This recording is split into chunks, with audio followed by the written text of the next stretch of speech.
রাষ্ট্রপতির নির্দেশে ক্ষমতায় সেনাপ্রধান আরও একটি ১/১১ কায়েম হলো। ইতিহাস হয়ে থাকবে ৫ আগস্ট।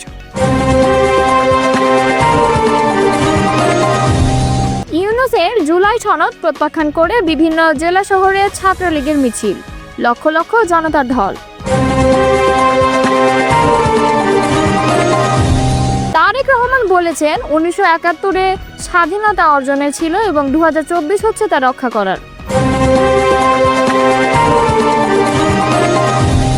জুলাই ঘোষণাপত্র অনুষ্ঠান বর্জনের ঘোষণা দিয়েছেন হান্নান মাসুদ।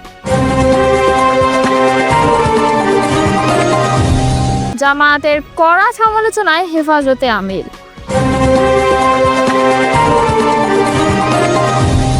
এতক্ষণ শুনছিলেন সংবাদ শিরোনাম, এবার বিস্তারিত। বহুল প্রতীক্ষিত জুলাই ঘোষণাপত্র প্রকাশ করবে অন্তর্বর্তী সরকার। তবে এতে জুলাই আন্দোলনের ১৫৮ জন সমন্বয়কের সবাইকে আমন্ত্রণ জানানো হয়নি অভিযোগ করে অনুষ্ঠান বর্জনের ঘোষণা দিয়েছেন হান্নান মাসুদ। মঙ্গলবার রাত ২টার দিকে নিজের ফেসবুক আইডি থেকে এক পোস্টে ঘোষণা করেন হান্নান। তিনি লিখেছেন, মঙ্গলবার জুলাই ঘোষণাপত্র প্রদান অনুষ্ঠানে দাওয়াতের কার্ড পেলাম। শুনেছি এই সরকার জুলাই অভ্যুত্থানের লেজিটিমেট বডি ১৫৮ জন সমন্বয়ক সহ সমন্বয়ককে দাওয়াত দিতে পারেনি। হয়তো কতগুলো আসন বসাবে, কিন্তু ১৫৮ জনের জন্য জায়গা হবে না। তিনি আরও লেখেন, জানি না এই চেয়ারগুলোতে শহীদ পরিবারের জায়গা হবে কিনা, যাদের সাহসিকতা, নেতৃত্বে এই অভ্যুত্থান আর এই সরকারের কাছে বছর না পেরোতে তারা মূল্যহীন। আমরা সহযোদ্ধা, যারা মৃত্যুকে পরোয়া করে না, হাসিনার পতনের আন্দোলনে নেতৃত্ব দিয়েছে, তারা এবং সকল শহীদ পরিবার তাদের প্রাপ্য সম্মান না পেলে আমি আব্দুল হান্নান মাসুদ ব্যক্তিগতভাবে আগামীকালকের জুলাই ঘোষণাপত্রের প্রোগ্রাম বর্জন করার ঘোষণা দিচ্ছি। উল্লেখ্য, জুলাই গণঅভ্যুত্থানের বর্ষপূর্তি উপলক্ষে মঙ্গলবার ঢাকার মানিক মিয়া এভিনিউতে দিনব্যাপী অনুষ্ঠানের আয়োজন করা হয়েছে। এই উপলক্ষে জুলাই পুনর্জাগরণ অনুষ্ঠান মালায় মূল মঞ্চ, সাউন্ড ও লাইটিং সিস্টেমের প্রস্তুতি শেষ হয়েছে।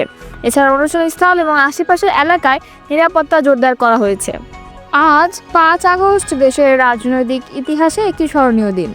ছাত্র জনতার তুমুল আন্দোলনের মুখে এদিনে আওয়ামী লীগ সরকারের পতন ঘটে। ১ মাসেরও বেশি সময় ধরে চলা এই আন্দোলনে ছাত্র জনতার পাশাপাশি শোবিজ অঙ্গনের মানুষও সংহতি জানিয়েছিলেন। আন্দোলনের সূচনা লগ্ন থেকেই শোবিজ তারকারা অনলাইনে ও অফলাইনে সক্রিয় ছিলেন। এদের মধ্যে থেকে কয়েকজন গত বছর আগস্টে শেখ হাসিনা পতনের পর বক্তব্য নিয়ে এ প্রতিবেদন। চলচ্চিত্র নির্মাতা মোস্তফা সরোয়ার ফারুকী বৈষম্য বিরোধী ছাত্র আন্দোলনের শুরু থেকেই ছাত্রদের পক্ষে অবস্থান নেন। গত বছর ৫ আগস্ট ছাত্রদের এক দফা দাবি আদায়ের মাধ্যমে শেখ হাসিনার পদত্যাগের পর ফারুকী জানিয়েছিলেন তিনি কেমন বাংলাদেশের প্রত্যাশা করেন। এদিন দুপুরে ফারুকী লিখেছেন, ধৈর্য এবং সংযম, প্রিয় ভাই ও বোনেরা, ভালোবাসা সবাইকে। ঘণ্টাখানেক পর তিনি লেখেন, ৩৬ জুলাইয়ের স্বাধীন দেশে স্বাগতম। কী করে দেশের স্বাধীনতা আন্দোলনের স্থপতির কন্যা থেকে পৃথিবীর ইতিহাসে নিকৃষ্টতম এবং নিষ্ঠুরতম স্বৈরশাসকে পরিণত হলো শেখ হাসিনা, এটা ভবিষ্যতের ইতিহাসের ছাত্ররা মনোযোগ দিয়ে পাঠ করবেন এবং রাজনীতিকরা শিক্ষা নেবেন আশা করি। ফারুকী আরও লিখেছিলেন, বিজয়ের আনন্দ অবশ্যই করব, কিন্তু এখন সময় সংযমেরও, চোখ কান খোলা রাখারও। আমরা ২০ বছর প্রতিহিংসার রাজনীতি দেখেছি, প্রতিহিংসার উত্তর দেব আমরা কাইন্ডনেস এবং ইমপ্যাথি দিয়ে। পাশাপাশি আমরা চোখ খোলা রাখবো, আগামী ২-৩ দিন নিশ্চয়ই আমরা একটা মানবিক গণতান্ত্রিক সমাজ নির্মাণের দিকে এগিয়ে যাব।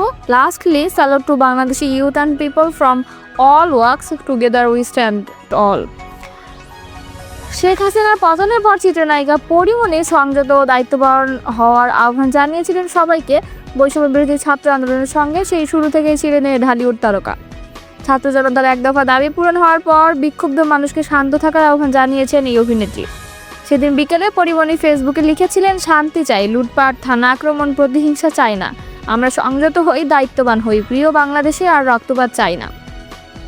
সেদিন বিকাল 5:30টার দিকে সঙ্গীত শিল্পী আসিফ আকবর শেখ হাসিনার পতন প্রসঙ্গে একটা স্ট্যাটাস দিয়েছিলেন। এতে তিনি লিখেছিলেন, সন্তানদের মেধা বাংলাদেশের সেরা সম্পদ। আজ ৩৬ জুলাই, স্বাধীনতার নতুন সূর্যোদয় দেখছে বাংলাদেশ। মনে রাখতে হবে, স্বাধীনতা অর্জনের চেয়ে রক্ষা করা কঠিন। চূড়ান্ত বিজয়ের জন্য আমাদের আরও সতর্ক থাকতে হবে, ধৈর্য ধরতে হবে। তিনি তার স্ট্যাটাস শেষে লিখেছিলেন, দেশবাসীর প্রতি কৃতজ্ঞতা, সবুজের বুকে লাল সেতু উড়বেই চিরকাল। সাবাস বাংলাদেশ, ভালোবাসা অবিরাম। ৫ আগস্ট সরকার পতনের পর সহিংসতা বন্ধের আহ্বান জানিয়ে আজমেরী হক বাঁধন লিখেছিলেন, এখনই সহিংসতা ও অগ্নিসংযোগ বন্ধ করার ডাক দিচ্ছি।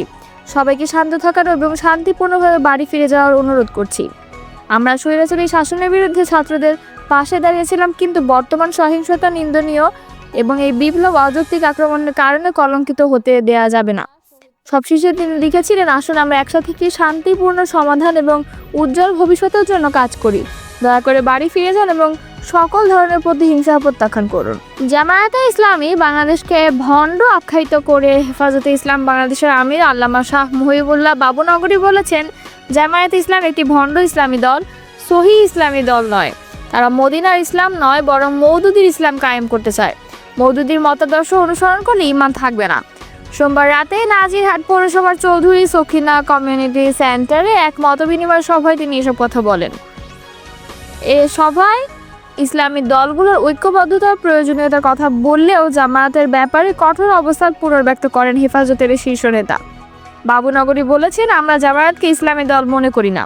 তারা কখনো মদিনার ইসলাম চায়নি, তারা চায় মওদুদিবাদ প্রতিষ্ঠা করতে, তাই তাদের সঙ্গে ঐক্য সম্ভব নয়। তিনি আরও বলেন, জামায়াত দেশের বৃহত্তর দল নয়, বিএনপি হচ্ছে দেশের বৃহত্তম দল। জামায়াত ইসলাম নয়, মওদুদিবাদ প্রতিষ্ঠা করতে চায়। আলোচনা সভায় সভাপতিত্ব করেন বিশিষ্ট আলেম ও বুজুর্গ আল্লামা শাহ সালাউদ্দিন নানুপুরি।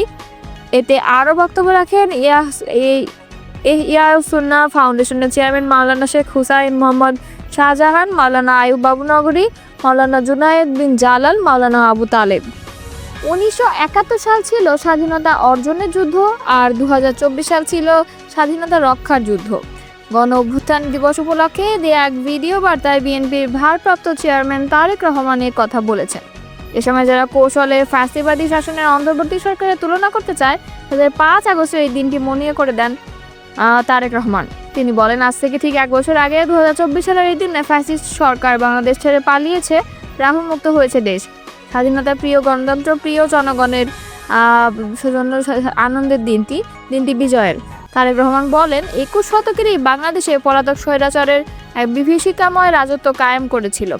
গুম, খুন, অপহরণ, মামলা, হামলা, নির্যাতন, নিপীড়নকে সাধারণ এবং স্বাভাবিক ঘটনায় রূপান্তর করেছিল। তিনি অভিযোগ করেন, গণতন্ত্রকামী মানুষের কণ্ঠ রুদ্ধ করতে পলাতক স্বৈরাচারের নির্দেশে শত শত গোপন বন্দিখানা, আয়নাঘর বানানো হয়েছিল। সেই আয়নাঘরের অন্ধকার প্রকোষ্ঠে জলজ্জান্ত মানুষকে দিনের পর দিন, রাতের পর রাত, বছরের পর বছর আটকে রাখা হতো। অনেকে চিরতরে গায়েব করে দেওয়া হয়েছে। বিএনপির ভারপ্রাপ্ত চেয়ারম্যান বলেন, বিপর্যস্ত করে দেওয়া হয়েছিল দেশের অর্থনীতি। ব্যাংকগুলোকে দেউলিয়া করে ফেলা হয়েছিল। দেশ থেকে 28 লাখ কোটি টাকা পাচার করা হয়েছে। অন্যায়, অনিয়ম, অনাচার, দুরাচার, লুটপাট দৈনন্দিন চিত্র হয়ে উঠেছিল। দেশে প্রতিষ্ঠিত করা হয়েছিল ব্যক্তিতন্ত্র। তিনি বলেন, 1971 সালে ছিল স্বাধীনতা অর্জনের যুদ্ধ, আর 24 ছিল রক্ষার যুদ্ধ। 71 সালের শহীদ মুক্তিযোদ্ধাদের বাংলাদেশ ভোলেনি এবং গণ অভ্যুত্থানের শহীদদেরও বাংলাদেশ ভুলবে না। তারেক রহমান বলেন, একটি গণতান্ত্রিক বাংলাদেশ প্রতিষ্ঠার প্রথম এবং রাজনৈতিক উদ্যোগ হচ্ছে জনগণের সরাসরি ভোটে জনগণের প্রতি দায়বদ্ধ, জবাবদিহিমূলক একটি রাষ্ট্র এবং সরকার প্রতিষ্ঠা। জনগণের কাছে দায়বদ্ধ একটি সরকার প্রতিষ্ঠার জন্য বর্তমান অন্তর্বর্তীকালীন সরকার কাজ করছে।